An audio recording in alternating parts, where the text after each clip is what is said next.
এই কাপড়টুকু আপনার জন্য নয়, আপনার তো কোনো প্রয়োজনই নেই, এই কাপড় দিয়ে ঢেকে কি হবে?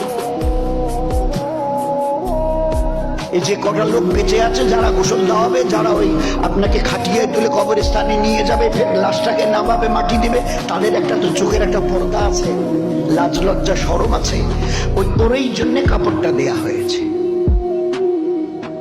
আমরা আমাদের মা বোনেরা ভালো করে বুঝি,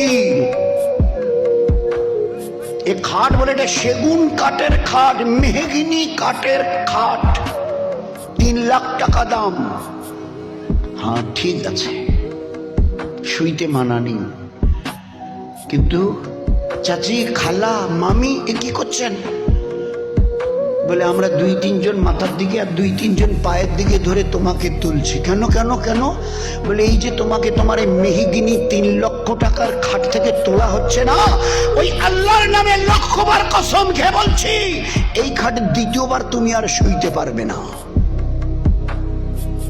এ ভাস্তি, বৌমা, দাদি আর নানি, চাচি আর মামি, শুনে নাও, তোমাকে এই যে আমরা 3-4 জনে মিলে তুলছি দামি মেহগিনি খাট থেকে, এ খাটে আর কোনোদিনই শুইতে পারবে না।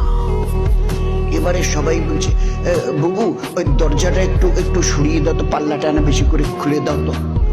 কেন কেন কেন ওরকম করছেন? কেন দরজাটাকে পাল্লার গুলোকে বেশি করে খুলে দিতে চাইছেন? বলে দরজা দিয়ে তোমাকে আজকের বের করা হবে, ওই আল্লাহর নামে 1,00,000 বার তার ইজ্জতের জালালের কসমকে বলছি, এই দরজা দিয়ে এই ঘরে আর কোনোদিন তুমি ঢুকতে পারবে না। ভালো করে জীবনটাকে বুঝি, নয়তো বাচ্চারা যেরকম খেলে না, কচুর পাতায় একটু মাটি দেয়, তারপরে একটু ঘাস এনে ওতে দেয়, রান্না করে, আপনি গিয়ে যদি দাঁড়ান, একটু যদি পা বাড়িয়ে দেন না, তো কাঁদবে।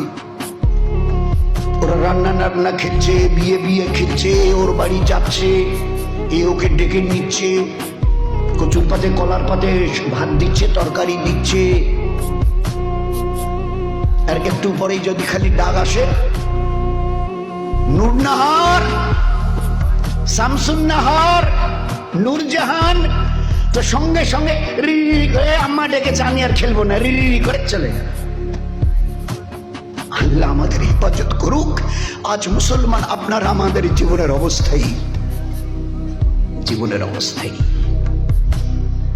দিনটুকু নিয়ে যেন খেলছি, দিনটা নিয়ে।